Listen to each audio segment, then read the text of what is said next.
어떤 사회든지 그 사회가 발전하면 할수록 동시에 차이가 커져갑니다.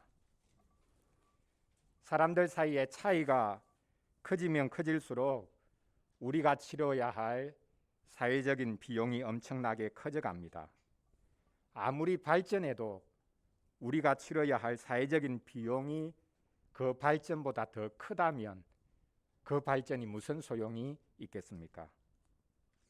차이를 키우는 것은 가장 어리석은 짓입니다. 참된 지혜는 차이를 줄여 나가는 것입니다. 오늘 삼일체 주일에 우리는 큰 차이와 대조를 볼 수 있습니다. 하나님은 너무나 크신 분이신데 우리는 너무나 왜소한 인간이라는 것을 우리는 볼 수밖에 없습니다. 하나님과 우리 인간 사이의 대조만이 아닙니다. 기독교인은 우리는 너무나 작아 보이는데 이 세상은 너무나 거대하게 우리 앞에 버티고서 있습니다. 이 차이도 만만치 않습니다. 오늘 시편 8편은 고대로부터 교회가 삼일체 주일에 부른 시편입니다. 이 시편에 보면 차이와 대조를 계속해서 노래하고 있습니다. 크게는 세 가지 정도의 차이를 말하고 있습니다. 어린아이와 복수심이 항상 불타있는 어른들의 차이, 대조입니다. 그리고 둘째는 광대한 우주와 그 앞에 있는 지극히 왜소한 인간의 대조입니다. 그리고 지구로 범위를 좁혀 보자면 사람과 온갖 종류의 동물들, 그 차이가 또한 오늘 본 시편에 기록되어 있습니다. 본 시편에서는 하나님 앞과 온 우주와 온 세상 앞에 서 있는 어린아이를 우리에게 보여주고 있습니다. 이 어린아이, 이 젖먹이가 바로 우리 기독교인입니다. 본 시편 8편을 가지고 어린아이야말로 삼위 하나님의 사람이다 라는 주제로 말씀을 전하려고 합니다. 첫째로 삼위 하나님을 찬양하는 어린아이를 살펴보겠습니다. 둘째로 삼위 하나님의 영광을 입은 어린아이를 살펴보겠습니다. 마지막 셋째로는 삼위 하나님과 함께 다스리는 어린아이를 살펴보도록 하겠습니다.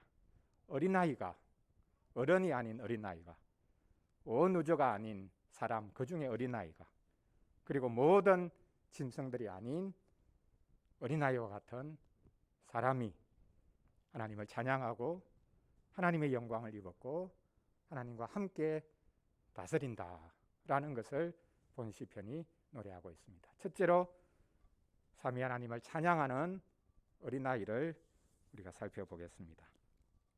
본 시편 8편은 주의 영광이 온 하늘을 덮고 있고 주의 이름이 온 땅에 가득 차 있습니다 라고 시작하는 부분에서, 그리고 마무리하는 부분에서 후렴구처럼 반복하고 있습니다. 그러면서 본 시편에서는 이제 뚜렷한 대조를 하나씩 노래하기 시작합니다. 가장 먼저가 어린이와 어른의 대조입니다. 어린아이를 하나님을 찬송하는 자로, 어른은 원수와 복수에 불타있는 자로 묘사하고 있습니다. 2절을 보십시오. 주의 대적으로 말미암아 어린아이와 젖먹이들의 입으로 권능을 세우시며 이는 원수들과 보복자들을 잠잠하게 하려 하심이니이다. 사실 지금 소리를 높이고 떠들고 있는 이들은 원수들과 보복자들입니다. 그런데 하나님께서는 그 소리보다 더 큰 소리를 어린 아이들을 통해서, 젖먹이들을 통해서 내게 하셔서 그 원수와 보복자들을 잠잠하게 하신다라고 말씀하고 있습니다. 하나님께서는 어린아이와 젖먹이들의 입을 기뻐하십니다. 왜냐하면 그 어린아이들과 젖먹이들이 그 입으로 하나님을 찬양하기 때문입니다. 아이들은 아무것도 모르기 때문에 하나님을 찬양할까요? 하나님이 계신다고 생각하는 것일까요? 반면에 하나님의 원수들은 뭘 알고 있기 때문에 하나님을 조롱하고 하나님을 비방할까요? 그들은 어린아이가 아니기 때문에 자신의 힘을 믿고 자신의 지혜를 믿기 때문에 이렇게 소리를 더 높입니다. 그래서 하나님마저 조롱하고 또한 사람들에게 자기의 힘을 과시하면서 복수하기에 여념이 없습니다. 그러나 하나님께서는 어린 나이에 입을 사용하셔서 하나님을 찬송하게 하십니다. 본 시편 2절 말씀을 예수님이 친히 인용하신 적이 있습니다. 예수님이 나귀 새끼를 타고 예루살렘에 입성하실 때의 일입니다. 어린 아이들이 예수님을 환영하면서 종려나무 가지를 흔들면서 소리 높여 외칩니다. 그 외침이 어떤 것이었습니까? 우리 친구들, 예수님을 환영하면서 어린 아이들이 외친 말이 있죠. 어떤 말입니까? 호산나, 호산나라는 말이었습니다. 호산나라는 말의 뜻은 주님 구원하소서라는 뜻입니다.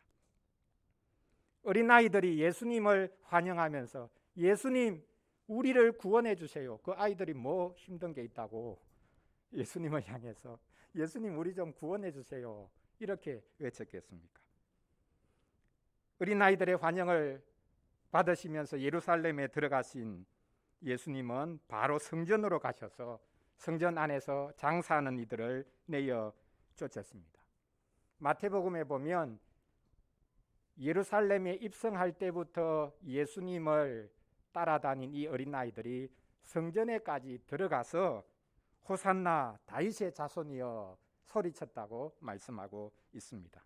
이것을 유대 종교 지도자들인 대제사장과 서기관들이 지켜보면서 화를 냅니다. 예수님이 하시는 것도 화가 나고 그 예수님 뒤를 따라다니면서 소리 지르는 어린 아이에 대해서도 화가 난 것입니다. 그래서 그들이 분노하면서 이것을 막아라, 어린 아이의 입을 막아라 라고 말합니다. 이때 예수님께서 바로 본 시편 8편 2절 말씀을 직접 인용하십니다. 그것이 바로 마태복음 21장 15절부터에 기록되어 있습니다. 왜 조용하지 않냐? 성전인데 왜 이렇게 떠드냐? 어린아이들 나가라. 어린아이들은 이 성전에 있을 곳이 못돼 나가. 이렇게 말을 했던 것입니다. 왜 이렇게 시끄럽게 굴지? 애들은 여기 필요 없으니까 나가라. 이런 종교 지도자들을 향해서 예수님께서 말씀을 하시면서 바로 이 2절을 인용하셨던 것입니다. 무슨 말입니까? 유대 종교 지도자들이야말로 본 시편 2절에서 말한 하나님의 대적입니다. 그들은 하나님을 누구보다 잘 경외하고 섬기는 것처럼 보였지만 그러나 그들이야말로 오히려 하나님을 대적하는 자들이다 라는 것이 드러나고 있습니다. 그래서 결국 그들은 예수님에 대해서 복수심에 불타서 결국은 예수님을 십자가에 못 박지 않습니까? 어른들은 자기 자리가 있고 자기 위신이 있고 자기가 지금까지 하고 있는 일이 있기 때문에 그것을 내려놓지 못합니다. 근데 어린아이들은 순수하게 하나님이 하신 일을 찬양합니다. 부모들이 자기 아이를 예수님께 데려온 적이 있습니다. 예수님께서 자기 아이들 머리에 손을 얹고 축복해 달라고 안수해 달라고 데리고 왔던 것입니다. 이때 제자들이 내어쫓죠. 예수님 지금 시간이 없어요.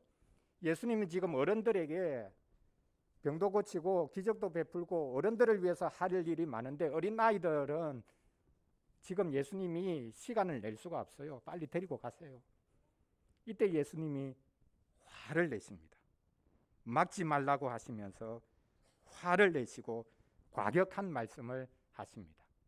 아마 화가 나서 한순간에 내뱉은 말이라고 할 정도로 깜짝 놀라는 말씀을 합니다. 그것이 뭐냐 하면 누구든지 이 어린아이와 같지 아니하면 하나님 나라에 들어갈 수 없다. 누구든지 이 어린아이들처럼 하나님 나라를 받아들이지 않는 사람은 하나님 나라에 들어갈 수 없다라고 말씀하십니다. 예외가 없다는 말입니다. 어린아이가 되어야만 하나님 나라에 들어갈 수 있다는 뜻입니다. 무슨 말입니까? 어린아이가 죄가 없다는 말이 아닙니다. 하나님 나라를 기꺼이 받아들이는 사람, 영접하는 사람, 하나님이 보내신 예수님을 영접하는 사람이야말로 하나님의 사람, 하나님의 아이라는 뜻입니다. 하나님을 영접하고 예수님께 환호하는 사람만이 하나님의 사람이요 하나님의 아이들입니다. 하나님의 백성은 항상 하나님을 환호하는 어린아이와 같을 수밖에 없습니다. 하나님께서는 어린아이들의 찬양을 받으시고 어린아이들의 그 찬양을 온전하게 하십니다. 연령의 문제가 아닙니다.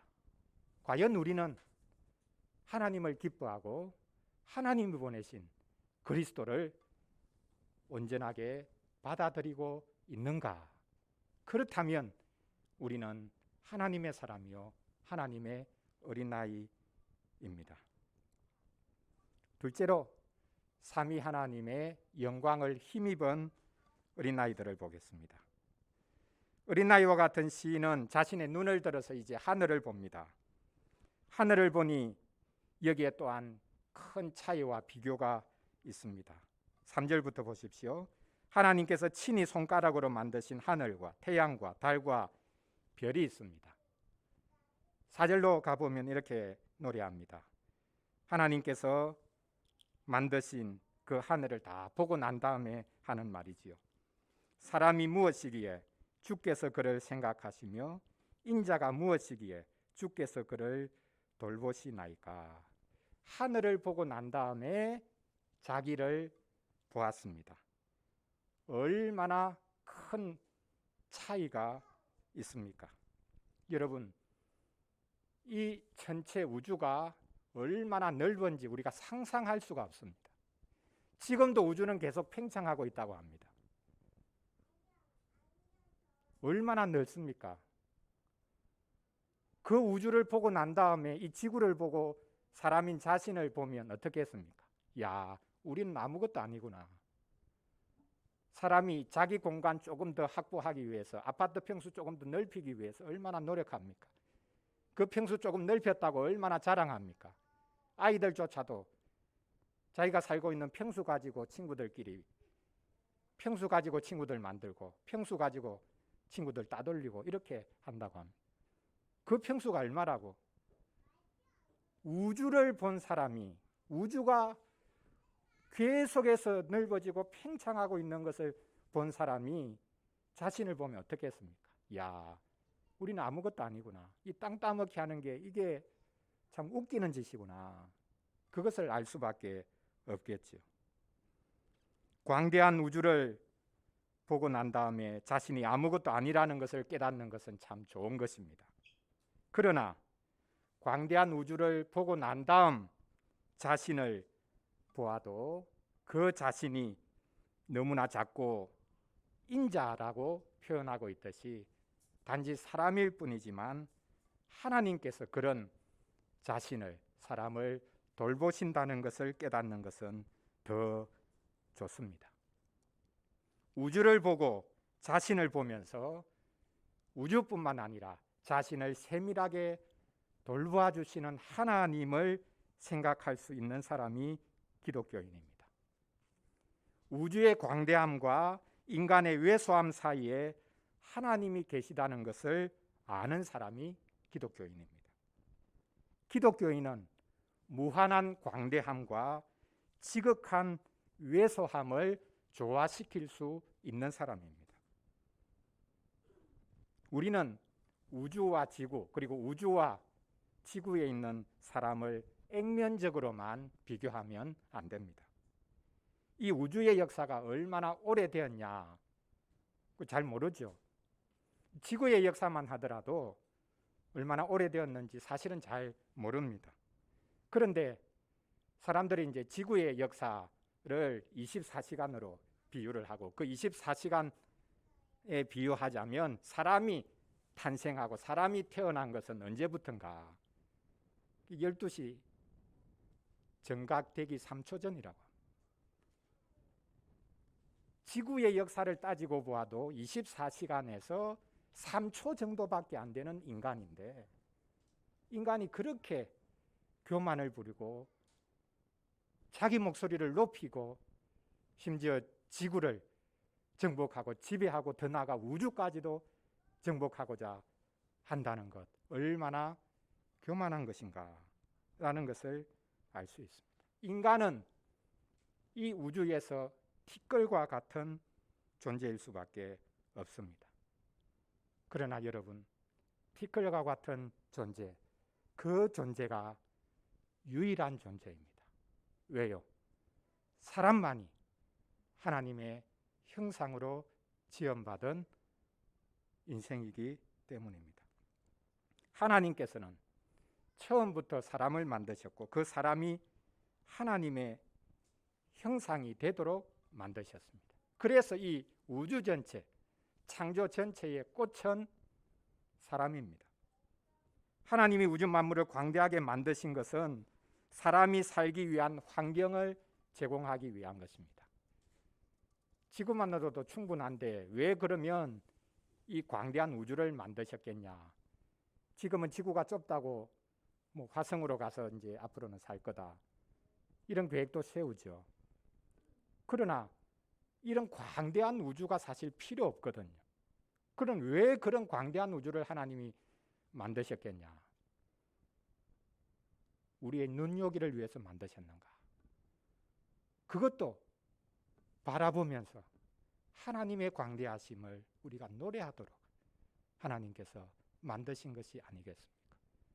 우리가 들어가서 살 장소가 아니라도 하나님께서 이 우주를 굉장하게 광대하게 만드셔서 우리가 밤에 하늘의 별을 보면서 하나님의 위대하심을, 하나님의 창조를 찬양할 수 있도록 그것조차도 만들어 놓으시고 하늘의 별들을 흩어 놓으셨다라고 생각하면 얼마나 감사한 일입니까? 지구만이 아니라 우주 전체도 사실 사람을 위해서 만드셨습니다. 5절을 보십시오. 하나님의 관점에서 하늘 그리고 자신을 본 시인이 노래합니다. 자신의 영광을 노래합니다. 우주가 아니라 자신을 높이 드신 하나님을 노래합니다. 그 자신을 이렇게 표현합니다. 그를 하나님보다 조금 못하게 하시고 영화와 존귀로 관을 씌우셨나이다. 사람이 조금만 더 높아지면 하나님처럼 된다는 말이 아닙니다. 사람이야말로 하나님의 형상으로 지음받은 유일한 존재다라는 뜻입니다. 하나님이 온 우주를 지으셨지만 오직 사람만이 하나님의 영광과 존귀를 쓰고 있습니다. 영광과 존귀로 관을 씌우셨다라고 말씀하고 있습니다. 그렇다면 사람은 창조의 꽃일 뿐만 아니라 모든 창조물의 왕입니다.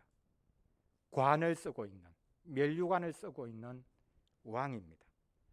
하나님을 대신하고 있는 왕입니다.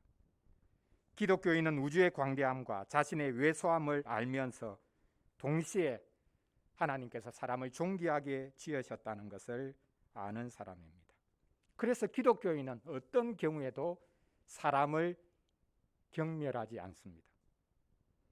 기독교인은 어떤 경우에도 사람을 다른 그 어떤 것으로 대체하지 않습니다. 조직이나 시스템이 사람을 대신할 수가 없습니다. 모든 조직, 모든 시스템, 우주 전체도 사람 하나를 대체할 수가 없습니다.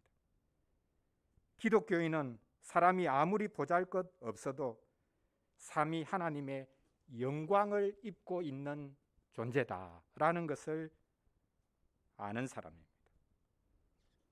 창조를 믿는 것과 진화를 믿는 것의 결정적인 차이는 뭐겠습니까?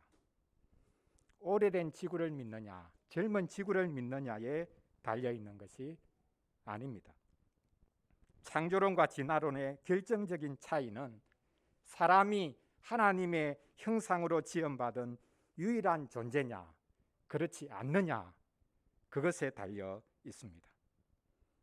삼위 하나님을 믿는 우리는 철없이 자신이 최고라고 뽐내는 어린아이가 아니라 자신이 아무리 작고 못나도 하나님의 형상으로 지음받은 영광스러운 존재다라는 것을 아는 어린아이입니다. 그래서 기독교인은 어린아이일 수밖에 없습니다. 자신이 가진 것으로 자랑하는 것이 아니라 내가 하나님의 형상으로 지음받은 유일한 존재다, 그 영광을 알고 기뻐하는 어린아이일 수밖에 없다라는 것입니다.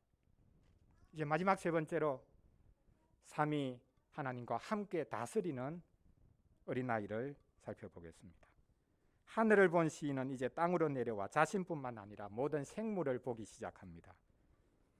기독교인은 전체만 열심히 쳐다보는 것이 아니라 이 지구를 잘 관찰합니다. 기독교인은 자신이 발붙이고 있는 땅에 대한 관심이 많은 사람입니다. 시인은 이제 하늘과 땅의 대조뿐만 아니라 땅 안에서의, 지구 안에서의 대조를 말하고 있습니다. 땅을 보니 이 땅에는 사람들도 많지만 온갖 생물이 가득 차 있습니다. 하나님께서 그 모든 것들을 지으셨죠. 큰 것도 있고 작은 것도 있습니다. 힘센 것도 있고 너무나 약한 것도 있습니다.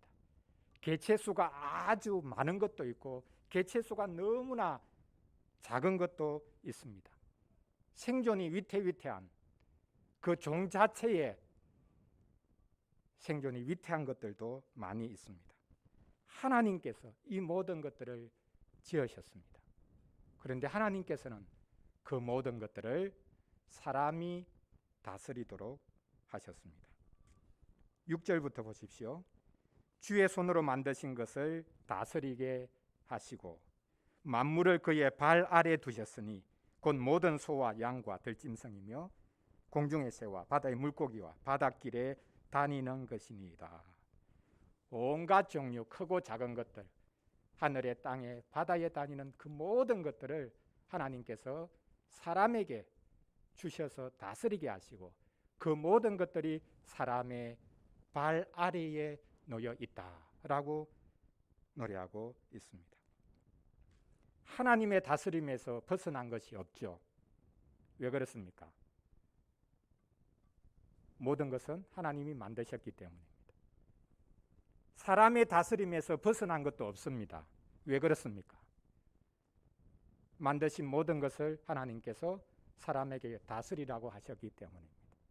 하나님의 다스림에서 벗어난 것이 없듯이 사람의 다스림에서 벗어나는 것도 없습니다. 하나님께서는 너무나 왜소한 인간, 인자로 하여금 만물을 다스리게 하셨습니다. 알아서 한번 다스려보라, 그렇게 맡기신 것이 아니라 실제로 다스릴 수 있도록 역사하셨습니다.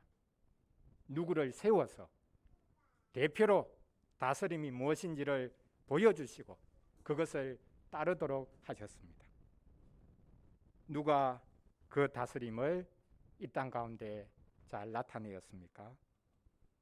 역사 속의 위대한 영웅들이 오늘 본문의 이 다스림을 성취했습니까?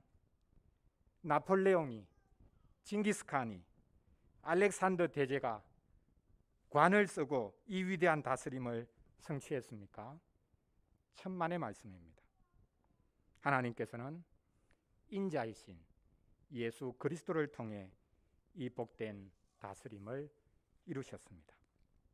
그래서 신약 성경에서는 두 번이나 인간이 모든 만물을 다스리도록 하셨다라는 오늘 본문을 예수 그리스도께 적용하면서 이 시편도 인용하고 있습니다. 한 번은 히브리서 2장 말씀인데요. 5절부터 기록되어 있습니다. 거기에 보면 하나님께서 어떤 분을 세워 모든 사람을 위해 죽음을 맛보게 하셨습니다.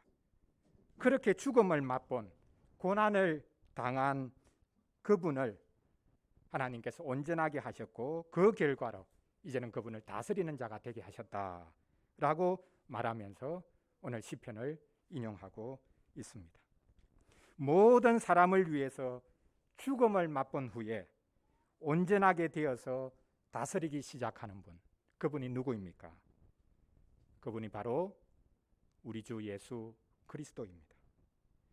영광스러운 그리스도께서 천지 만물을 지으셨던 그분께서 지원받은 존재로 이 땅에 오셔서 우리와 똑같아지시고 우리의 모든 죄짐을 짊어지시고 마침내는 죽음의 고난을 겪으셨습니다. 하나님께서는 이 그리스도를 죽음에서 일으키셔서 이제는 다스리는 분이 되게 하셨습니다. 왜 그분을 일으키셔서 다스리는 분이 되게 하셨습니까? 그분께 속한 자들도 살아나서 다스리는 자가 되도록 하기 위함입니다. 그래서 그리스도는 철저하게 하나님의 아이였습니다. 죽음도 우리를 위한 것이고 그분의 부활도 우리를 위한 것입니다. 고린도전서 15장 25절부터의 말씀에 보면 오늘 시편을 다시 한 번 더 인용합니다. 그것이 바로 여기 6절에 나오고 있는 만물을 그의 발 아래 두셨다라는 이 구절을 고린도전서 15장에서 인용하는데요. 여러분 우리가 고린도전서 15장 알지 않습니까? 고린도전서 15장은 소위 말해서 부활장입니다. 사도 바울은 그리스도께서 부활하셨기에 모든 원수가 이제는 그분의 발 아래 놓이기 시작했다라고 노래하고 있습니다. 그런데 그분의 발 아래 모든 원수들이 놓이게 될 건데 마지막으로 그분의 발 아래 놓이게 될 원수는 무엇이라고요? 사망이라고 말하고 있습니다. 그리스도의 부활로 인해 우리의 마지막 원수인 사망도 우리 발 아래에 놓이게 될 것입니다. 그러므로 그리스도로 인해 기독교인인 우리는 어떤 영웅들보다 나은 자들입니다. 고대의 영웅들이 세계를 지배했습니다. 총칼로 지배했습니다. 그들이 죽음을 지배할 수 있었습니까? 없습니다. 그가 죽고 그의 아들들이 그 제국을 다스리면서 그 제국이 무너지지 않습니까? 사실 그 자신도 당대에 세계를 제패할 수가 없었습니다. 힘으로 누른 것은 반드시 반작용이 있거든요. 우리는 그리스도로 인해 어떤 영웅보다 승리자들보다 나은 자들이 됩니다. 죽음마저 우리의 발 아래에 놓이게 될 것입니다. 영웅들은 우리를 착취할 따름입니다. 우리는 우리와 똑같아지신 분으로 인해 다스릴 수 있게 되었습니다. 우리는 우리와 같이 비천하게 되신 분으로 인해 다스릴 수 있게 되었습니다. 제자들에게 마저 버림받은 분으로 인해 우리는 다스릴 수 있게 되었습니다. 진정한 다스림은 모든 거리두기를 없애고 자신을 내어주는 것으로 인해 시작이 됩니다. 이제 우리는 그리스도 그분으로 인해 다스리는 자들이 되었습니다. 여러분 다스림을 포기하지 마시기 바랍니다. 어떤 영역에서든지 우리는 다스리는 사람이 되어야 합니다. 높은 자리에 있다고 다스리는 게 아닙니다. 기독교인이라면 가장 말단에 있어도 그 사람이 다스리는 사람입니다. 상급자 치받고 그렇게 하라는 뜻이 아니라요. 실제적으로 그 영역을 다스리는 사람은 기독교인입니다. 낮은 자리에 있더라도 가장 굳은 일을 하더라도 관계가 없는 것입니다. 우리는 기독교인이기에 포기하지 말아야 될 것이 하나가 있습니다. 그것이 다스림입니다. 다스리기를 포기한 사람은 기독교인이 아니고 더 나아가 사람이기를 포기한 것이라 그렇게 말해도 되는 것입니다. 어린 아이가 하나님과 함께 다스린다라고 오늘 시편이 노래하고 있습니다. 사랑하는 성도 여러분, 오늘 삼일체 주일에 우리는 우리 하나님이 고독한 하나님이 아니라는 것에 참으로 감사합니다.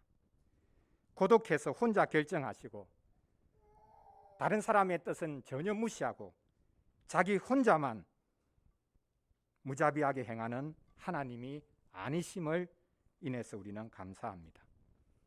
그분 안에 거룩한 사회가 구성되어 있습니다. 자신을 서로에게 내어주시는 하나님이십니다. 그분 안에 거룩한 사회가 있기 때문에 우리는 그분을 알고 그분과 함께 거룩한 사회를 이루어갈 수가 있는 것입니다.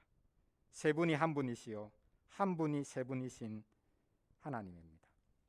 삼위 하나님의 영광이 온 하늘을 덮고 있습니다. 삼위 하나님의 이름이 온 땅에 가득해 있습니다. 이 삼위 하나님을 알고 찬양하며 삼위 하나님과 함께 다스리는 이들은 다름 아닌 어린아이들입니다. 다음 주일에 우리는 임유원 유아의 세례식을 보게 될 것입니다. 우리는 유아 세례를 통해 볼 것입니다. 하나님의 나라는 어린아이들의 것이구나. 성인이 세례를 받아도 그 성인은 하나님의 아이로 세례를 받습니다. 그래서 모든 세례는 사실 유아 세례입니다. 나를 고집하고 내 뜻을 관철시키고 내 힘을 과시하기 위해서 살아가던 인생이 어린아이가 되어서 하나님 앞에 자신을 맡기고 하나님의 도움을 구하고 그분이 주시는 것으로 살아가려고 하는 사람, 그 사람이 세례교인이고 그 사람이 하나님의 어린아이인 것이죠. 어린아이가 되지 않고서는 하나님 나라에 들어갈 수 없습니다. 자신의 힘과 능력을 믿는 인생은 삼위 하나님을 찬양할 수 없습니다. 광대한 우주 앞에 주눅든 인생은 하나님의 형상으로 지음받은 사람의 영광을 알아볼 수가 없습니다. 낮아짐이 무엇인지, 같아지는 것이 무엇인지를 모르는 인생은 제대로 다스릴 수가 없습니다. 세상 물정을 다 알아도 어린아이가 되십시오. 어린아이와 같이 삼위 하나님 앞에서 기뻐 뛰놀기를 바랍니다. 어린아이같이 하나님 나라를 받아들이고 어린아이같이 하나님의 다스림을 잘 나타내는 주의 백성이 될 수 있기를 바랍니다. 기도하겠습니다. 우리 같이 잠시 오늘 말씀 생각하면서 시편 8편 말씀 생각하면서 2절